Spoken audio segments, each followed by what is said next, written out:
702. Live On the Prime Media Plus app. DSTV channel 856, 92.7. and 106 FM. Let's walk the talk.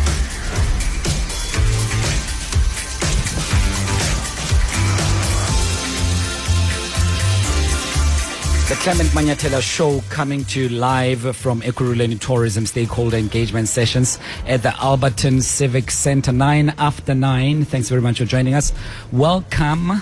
This is 702, Thabo, shole-Mashao, in for Clement Manyathela. We're together up until 12. Great having you with us. Thanks to Bongani Bingwa and the breakfast team. We continue from where they had left off. Couple of things to discuss this morning. I am not moving furniture at all. Your standard features are here, so there's nothing to worry about. We have an open line right away, and then just after that, we will go into a bit of a critical look into the Madlanga Commission as we all heard of criminal cartel infiltrating political arena. We're going to be speaking to Dr. Christy Gok just from 10 to 10:30, just to get a bit of understanding around this issue. And Dr. Chris is independent crime and violence analyst. Much later on, we'll come back to where we are to speak to a number of people, including the mayor of the city of Ekurhuleni, around the importance of tourism in his city, how it generates economic activity, the kind of jobs that it creates, and all of that around tourism. World of Work is also here, 11 to 11:30. Why South African women still earn less than men? Why? 2025, South African women are still earning less than men and their male counterparts. Are you one of them? You're doing the same job, same position, same responsibilities, putting in probably more hours than him, and you're earning less. Let us know, please. That's just after 11 o'clock. Health and wellness also here. This is a very sensitive issue, and usually guys don't talk about this a lot. When we're meeting as guys and we're chilling, having drinks, a braai, could be at a sports event or anything else, we just don't give this topic much ventilation, and that is around prostate cancer and why African men are more at risk. Is it because we are shy, we are afraid to go and seek help? Because there are some stigmas that are attached to prostate cancer around men, as you may know, whether they're myths or not, but the prevailing stigmas around prostate cancer. I think we need to talk about that. It's a very serious issue, especially if you are around about 35, 40 or so. And for me, I know it's the examination. Don't ask me about it, but we'll chat about it a little bit later on. So feel free to join us then. But for now, an open line, 011-883-0702. And I want us to really dig into a number of issues. One, we had the SIU's findings yesterday. Terrible, grim picture of how many of our departments, particularly the health department in Gauteng province, is infiltrated by individuals, syndicates, and groups of people who deliberately monopolize tenders. They know who this tender is going to. They speak to officials. We heard about how junior clerks are also implicated, and they are getting millions of rands to make sure that what this tender is directed to the other. 2 billion rand was a humongous figure that was bandied about by Ndimutibi of SIU. The 2 billion rand. And I was just saying, it could be way more than that, and we are fixated on 2. That doesn't mean 2 billion is not a huge figure at all, but I'm sure there is more. And guess who's joining me for the open line today? And you, of course, you can call on 011-883-0702, 011-883-0702, or send a voice note to 072-702-1702. He's the host of some show, of some radio show somewhere in Johannesburg, and he's joining me. Clem, how you doing, man? You good? Good, man. So I've got 4 more, so I can't stay away from this show, right? Even when I'm not supposed to be here, I'm here. Yeah, even when you're not supposed to be here, you're here. Yeah. But earlier on, By the way, I'm sure you know Clement Manyathela is a host of this particular show, but today has other responsibilities. So I've stolen 10 minutes of his time or 15 or whatever in order for us to just ventilate on the open line about critical issues. Let's start off, Clement, with SIU issue. 2 billion rands. And Mutibi is opening up a Bible that is containing litany of illicit activities in the tender system. We knew about that, but it's always confirming and validating when it comes from authority, doesn't it? Oh, it is. And, as I said to you off air, Thabo, I do think that as South Africans, the same is going to happen. I know how the script is going to play out. Yeah. We're all going to be outraged for about, give it 5 days at best. Yes. Next week, we're going to go back to normal. It's okay. We are going to accept that this is a country we live in, and we are not going to take to the streets. Yeah. We are not going to show our outrage in different ways. So that's the first thing. As I was listening to that testimony, and I thought I was angry, but I also knew that my anger is very timed, because that's how desensitized we are in this country. And it's so disappointing. I'm disappointed myself for not being able to do anything else to demonstrate that anger. And I think we need to ask ourselves, at what point are we going to draw the line and say, this is it? Yeah. We cannot have people who claim to represent us who are stealing from us like that. And why do I say people who represent us? Is because these are not just business people who are doing this. No. There are people in positions of power, even in government. Who have allowed and facilitated for this level of corruption. Remember, during the COVID-19 pandemic, because part of what we heard yesterday is that there are dummy companies that were registered with proxy directors. These are companies that didn't exist before. Suddenly these companies exist, and then what happens? Millions start flowing into these companies from Tembisa Hospital. During COVID-19, that's exactly what happened. What is the modus operandi? Politicians in higher positions, they go and get their friends, their cousins, their children sometimes to go and get registered companies so that they can get a tender to provide PPE. How many children of politicians had companies that got tenders to provide PPEs? Remember Nompula Mukanyanya's daughter? Wasn't she one of them? And even here, I think that's the same modus operandi. If we look at all these dummy, small little companies, we need to scrutinize them and see who do they link to. But also for me, Clement, you have individuals who've lost their lives, whistleblowers. So it's not just about money, some figures, some government budget out there.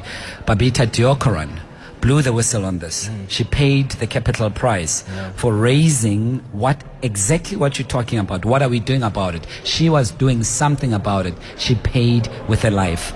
Years later, we get to hear the real story behind all of this. Skinny jeans. Why does a hospital need skinny jeans? We interviewed the CEO of the Tembisa Hospital at the time. When Tembisa Hospital was busy ordering skinny jeans, quote unquote. Yes. But of course, that wasn't for Tembisa. That was just a way to loot money. Exactly. We should find that interview one day, Abel, and play it again, because I was shocked. I remember when I spoke to that CEO. I couldn't believe it. I think he ended up being fired or suspended. Something happened. But that's the level of corruption. But I want to ask you, what made us numb? Sorry to interrupt, but I want to. What makes us so numb? I mean, you kicked off with the fact that we are perhaps fatigued. After 5 days, all of this will be bridge under the water. We'll be looking at a new story that would have developed from a new cycle somewhere, because our cycle is on steroids generally in South Africa, and we're going to be angry about something else. But why are we here? Is it because we've had so much of this that now we are numb to all this pain? I think we are a traumatized society. I think we're a traumatized nation. And I mean, I don't want to be cliche and use the history that we have in this country of violence, whether during the colonialism era or the apartheid era. But I do think that we're a traumatized nation, and we have somehow built ourselves as resilient. And I use that a lot when I talk about especially black people on this continent. I celebrate their resilience, but sometimes that's to our detriment. Yeah, it is. Because sometimes resilience means, okay, we wake up with this news, we get angry over it, but let's be resilient. Let's go back. Bring more. Bring more pain, because we can take it. And I think we need to reflect. At what point are we going to draw the line? At what point? Digital vibes clearly wasn't the point. No. PPE corruption clearly wasn't the Zondo point. Zondo Commission wasn't. No. At what point are we going to draw the line and say, oh my goodness, this is it. We as a nation are going to revolt and rebel to this system that dehumanizes the poorest of the poor. And what's worse, at the edge of it all, at the receiving end of it all, is an ordinary South African, Osmatlakala, who lives somewhere in Katlehong, who's trying to get some medical attention, going to hospital, and they're told that we do not have this medical supply. We can't help you. Yeah. They go back without any recourse, and God forbid, they may even lose their lives without getting any medical attention. Not only because of what we often refer to as ineptness, incompetence of officials in the hospitals, but because right there at the top, there are people who are benefiting from individuals who are getting money and not supplying what the hospitals need as such. And it's a cyclical, vicious circle that really dilapidates South Africa. And I do think that, Thabo, I think we need to pay a close attention to other public hospitals. Yeah. Because if we think this is just something that happened in Tembisa, we're being naive. Yeah, exactly. We need to pay. Yeah. And it's the same thing I said when we saw the small implementing agencies of government. About IDT that you didn't even know existed. That's where they're stealing money, because we are busy focusing on Eskom and Transnet and all of these. We need to pay close attention to Let's those. take some calls. Maybe some of the listeners would like to also hear your views on some of the issues that they'll be raising. Clem, Dumisani, hey, you're calling from Germiston, not too far away from us. Welcome. Welcome. How are you? Hello. I'm free. How are you, Dumisani? Welcome, bro. We need a government that will stop a tender system. Tender system is breeding corruption. Is a breeder of corruption.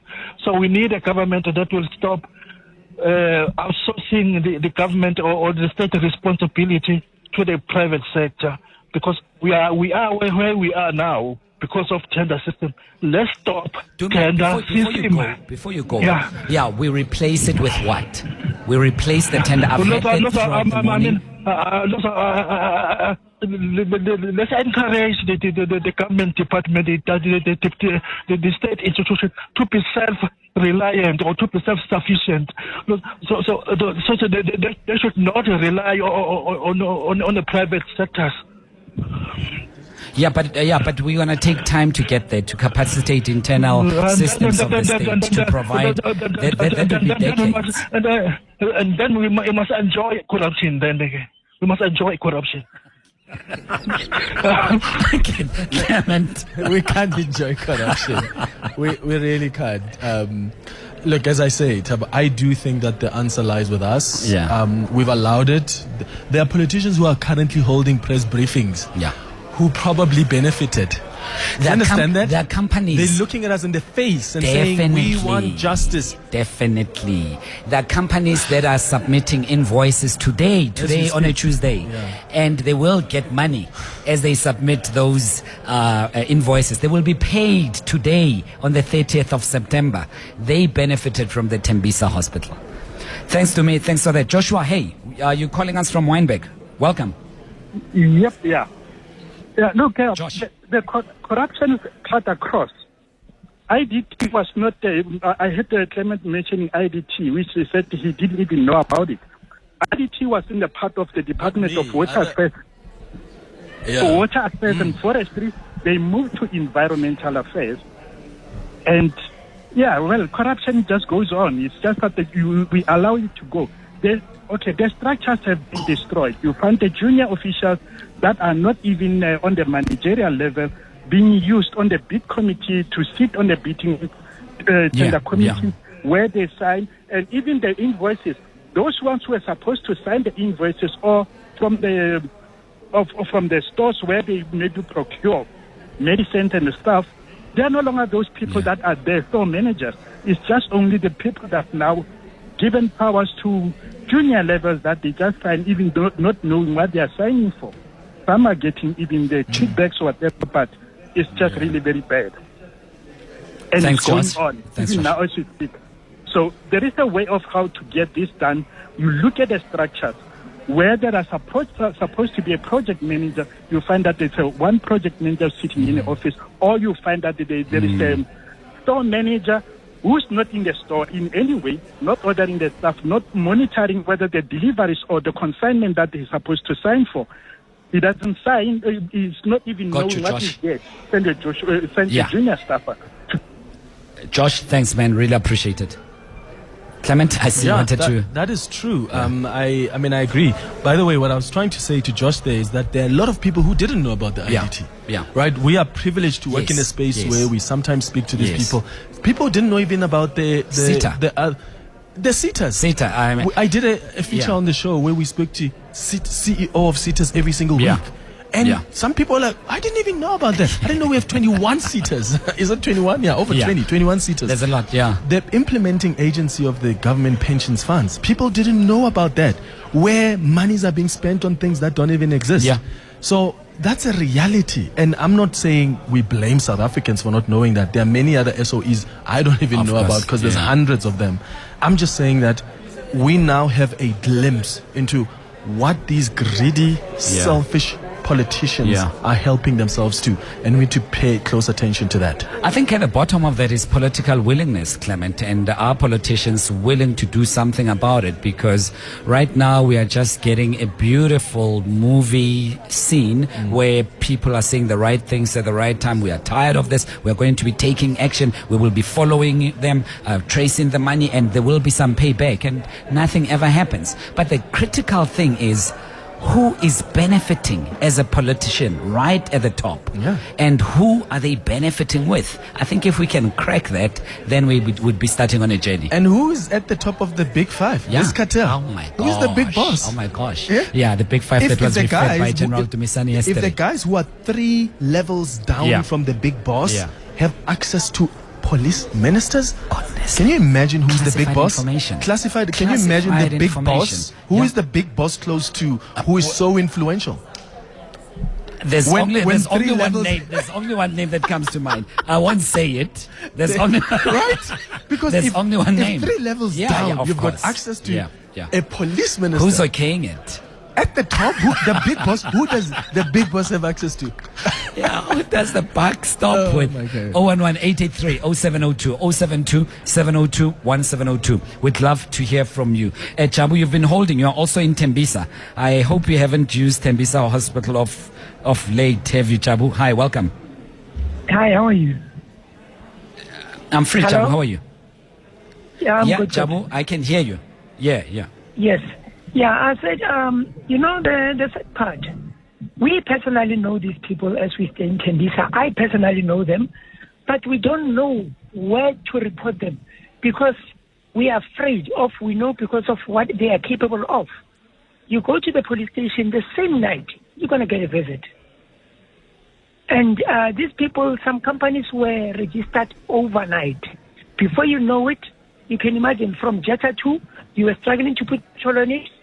Before you know it, the person is driving a GD6, buying quantums all over the show, making parties, popping boxes left, right, and center, and report. But you don't know where to go because you're afraid.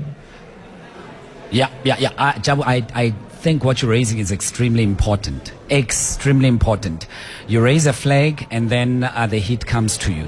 We've seen with many whistleblowers, they live on the periphery of the economic activity. They lose jobs. They have to depend on friends, sending them e-wallets. They are haunted. They have to pay huge legal fees. Their children leave private schools. I hear exactly what you're saying. Kustas, hi, welcome.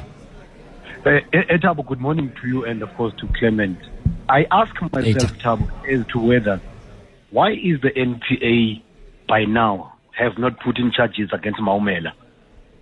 Right? Because by now they know that's the purpose of ITEC. ITEC was supposed to look at matters such as this instead of HR matters or there by crime intelligence. So do they expect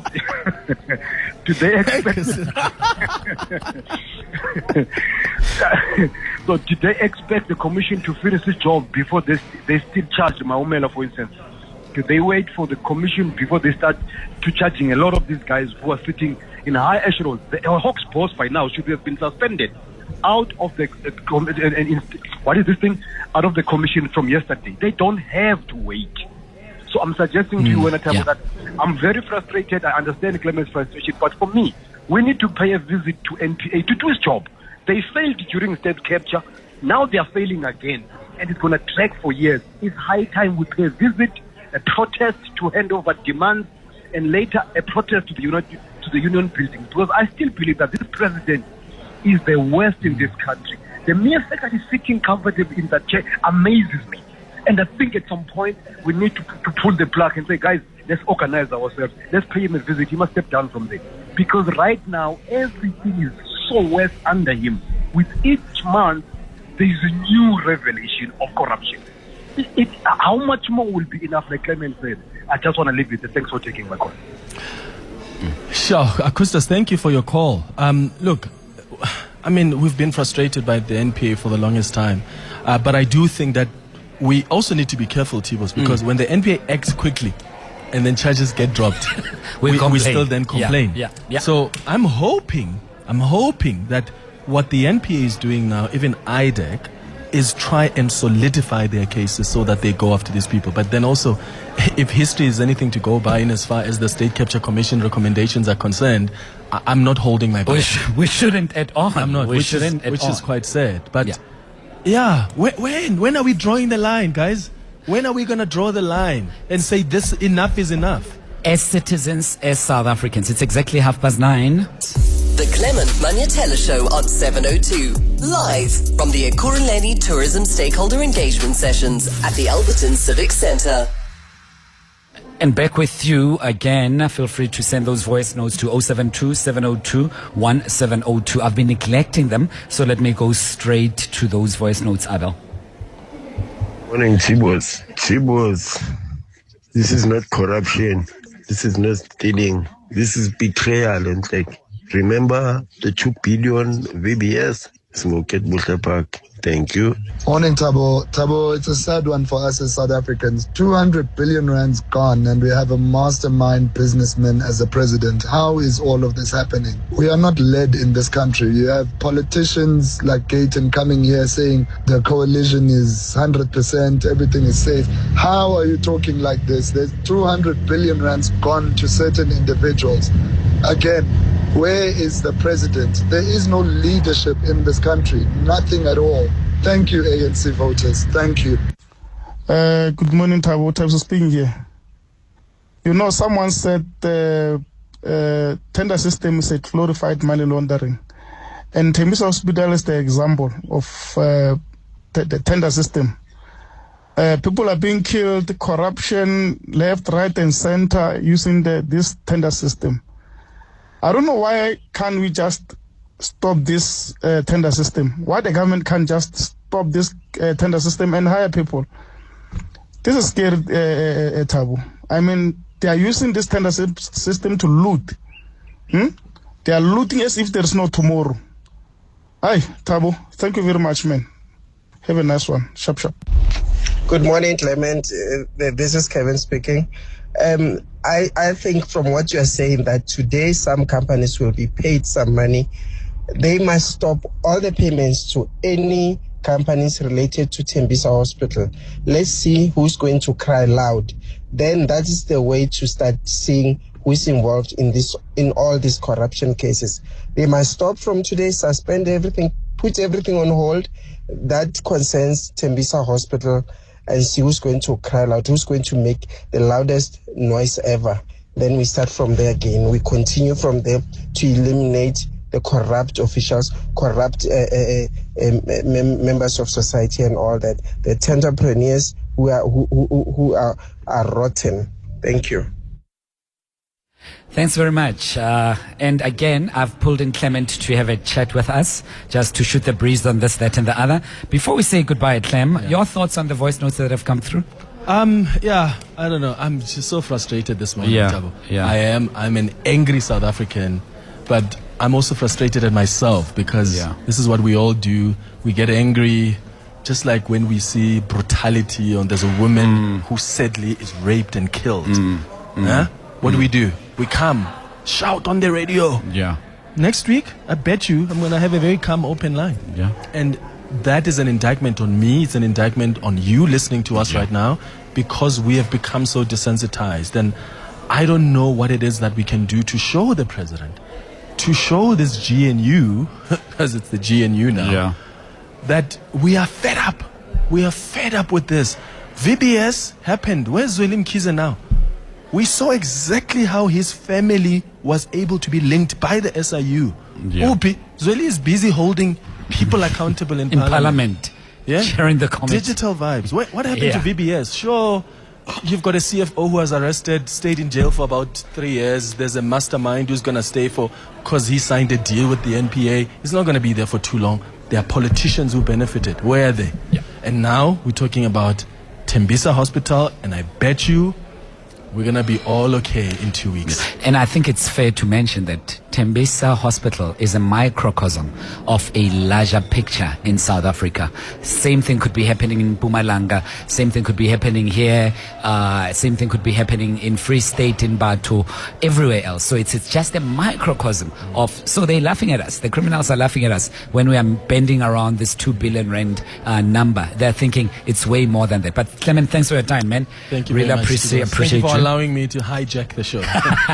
It's your show, man. It's your show. Thanks. Clement Manyathela hosts the show Monday to Friday between 9 and 12. And we're just shooting the breeze on the open line about matters that you have raised.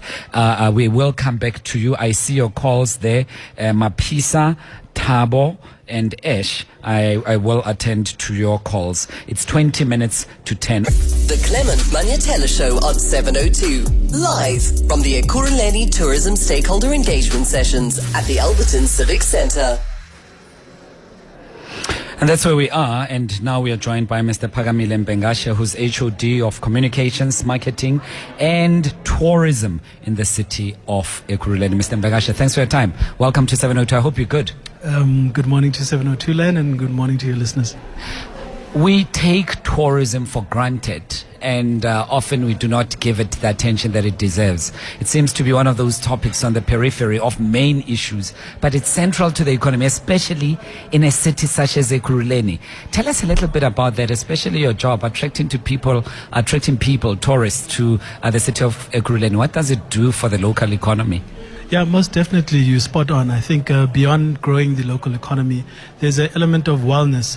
When you have tourism elements, parks, lakes, and so forth, with everything that's happening in the country, we also need to take a break from all the drama that we see on our daily news. But where we are coming from is that the city has a Aerotropolis master plan, and part of that plan is how we're going to diversify the economy, and tourism is one of the lead pathways of us growing the economy. So the tourism department was recently moved to the Department of Marketing and Tourism. And one of the first things we sat down and said is that we need to reconnect with our stakeholders. Ever since COVID, we haven't had a chance to really engage with our stakeholders and hear some of what the challenges are and how we can work together. So this is why we are here today. We want to hear them. We're going to have an honest and frank conversation on how we can improve tourism in the city. And you mentioned Aerotropolis, right? And I'm just very interested that it is also still part of the core of the strategy around tourism. And that simply means leveraging from the airport industry, because you are the host of the OR Tambo Airport. And so how is that going? Making sure that as people land here, they spend the rent here, the value chain of tourism here still benefits you as a tourism department. Yeah, absolutely. I think it's always important to remind your listeners that the OR Tambo International Airport is in Ekurhuleni. It's not in Johannesburg. It's in Ekurhuleni. The battle continues for years. But over and above that, there's a great opportunity and value proposition that we give, that even if you're having a layover or you're coming for a business meeting, you can stay in the city. We have great hotels. We have Emperor's Palace. We have Birchwood. We've got great golf courses. If you have a 6-hour layover, you can get a quick 9-hole in. But over and above that, we've got lakes and beautiful parks, which we believe that we can now use to leverage and grow our local economy. We recently issued a contract, or advertised for a contract for people, for the private sector to come in and assist us with managing some of our parks.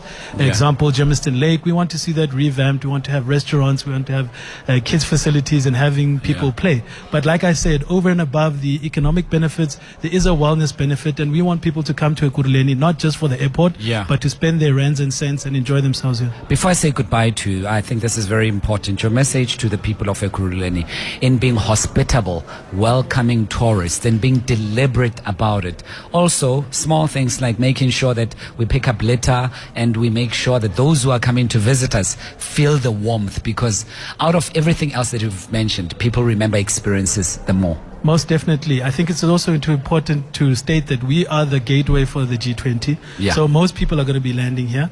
Our city slogan is a partnership that works. So we know that our citizens are going to meet us halfway.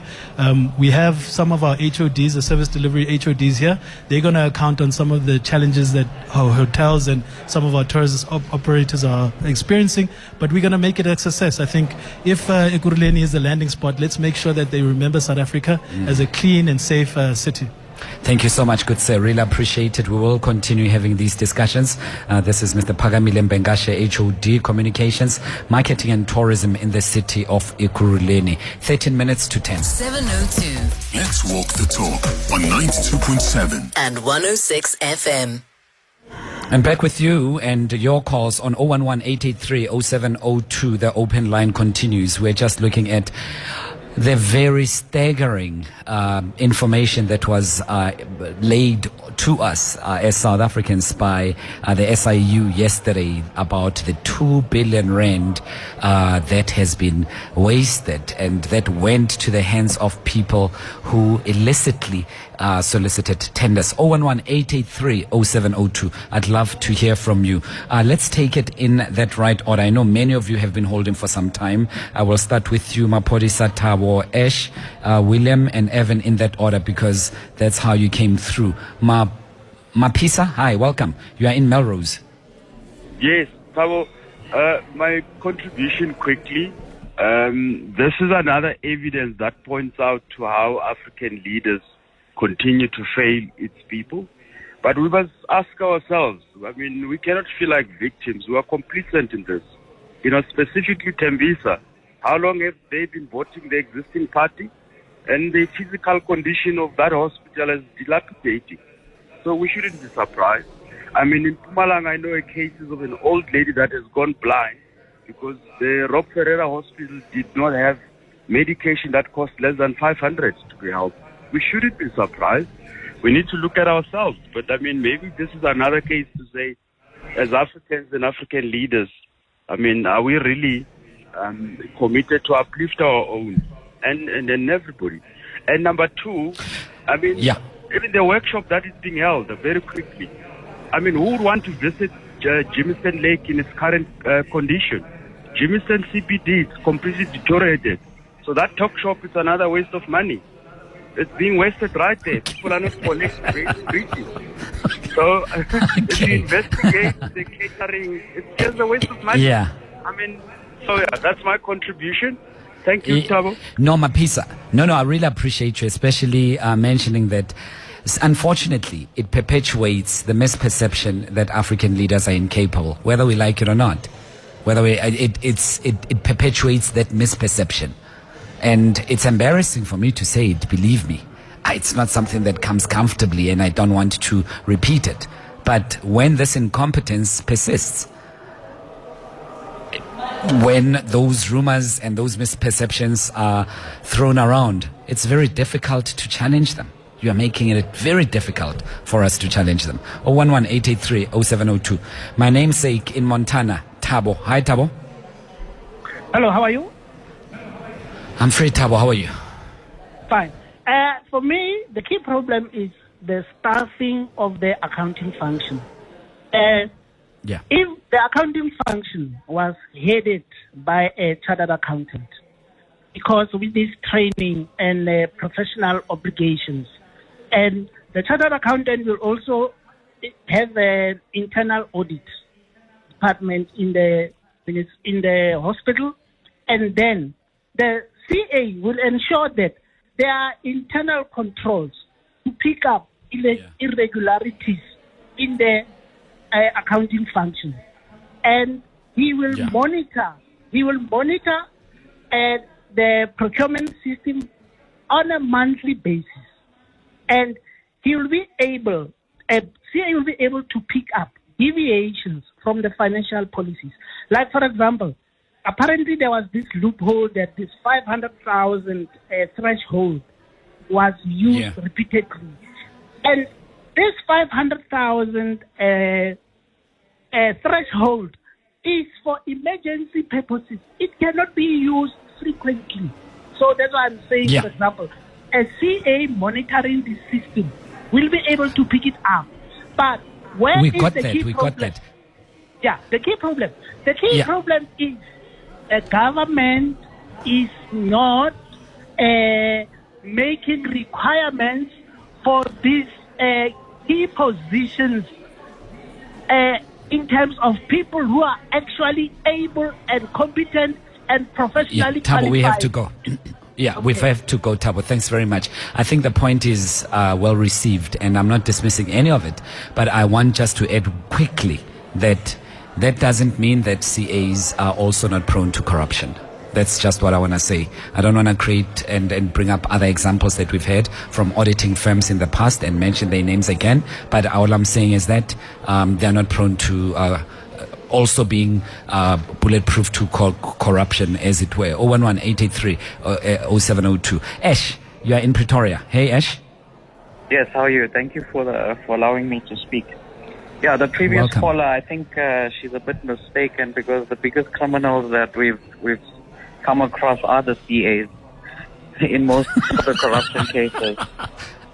I know one CA. Further to that, okay, so basically what I wanted to speak about is there are ways to mitigate corruption. I used to work for a company that was also a tender contract with the Department of Transport. And with the corruption that was within that organization that was doing the contract with the Department of Transport, we closed the loopholes and gaps. Hello? Hi, Ash. I lost you for a split second. Yeah. But I can hear you now. Continue, please. Okay. So we also had corruption within our organization, and then to mitigate the corruption, we removed the human element from the equation.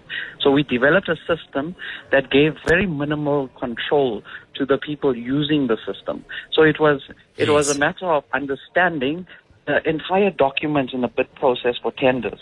So you've got to put all that document in writing on the system, and then you just give the users the ability to answer yes or no questions.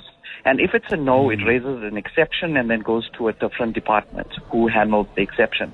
But you remove the human element, because people are greedy and they're going to continue to be corrupt and try and steal money wherever they can. So if you remove that human element by creating a system that removes their power from Canada's system, there won't be any more corruption. Because now they only can answer yes or no.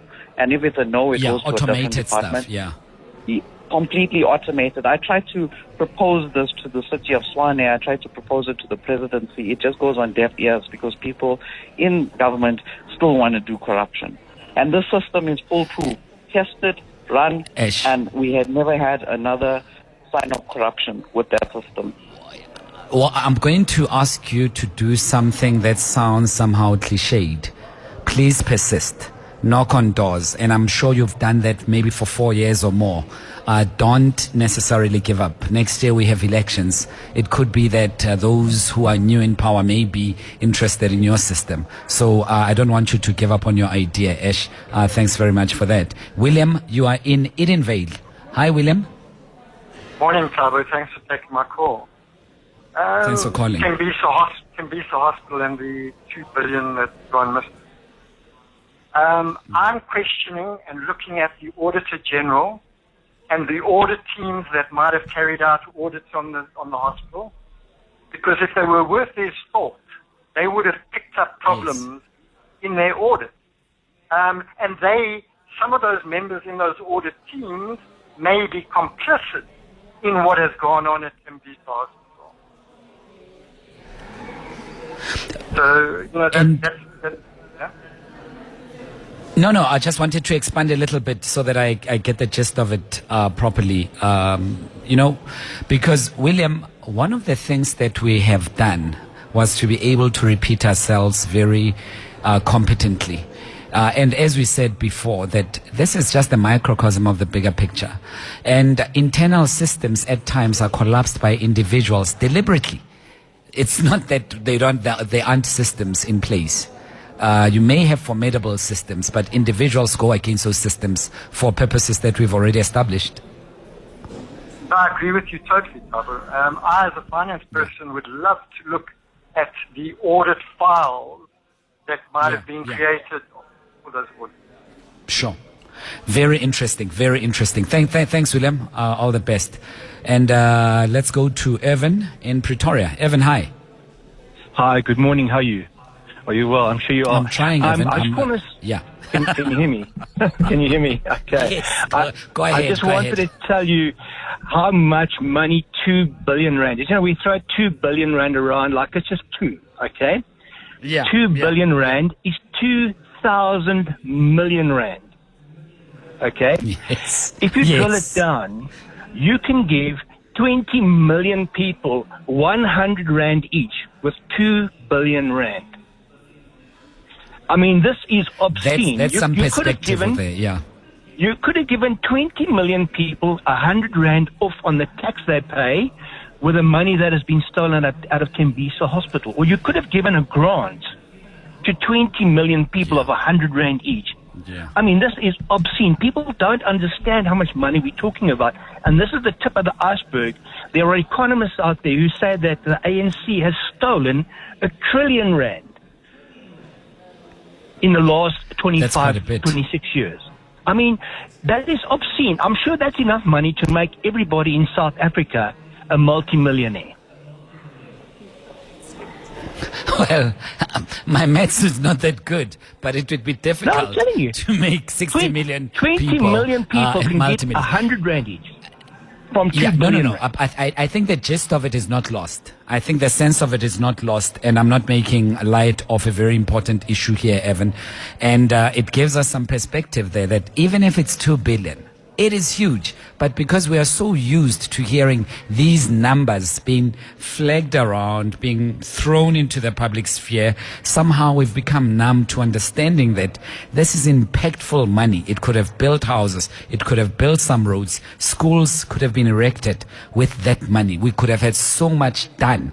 And it went to individuals, few individuals who are connected to politicians and have created a system for themselves that have monopolized these tenders to only benefit them. And when they get those tenders, they don't even supply or render services to the optimum.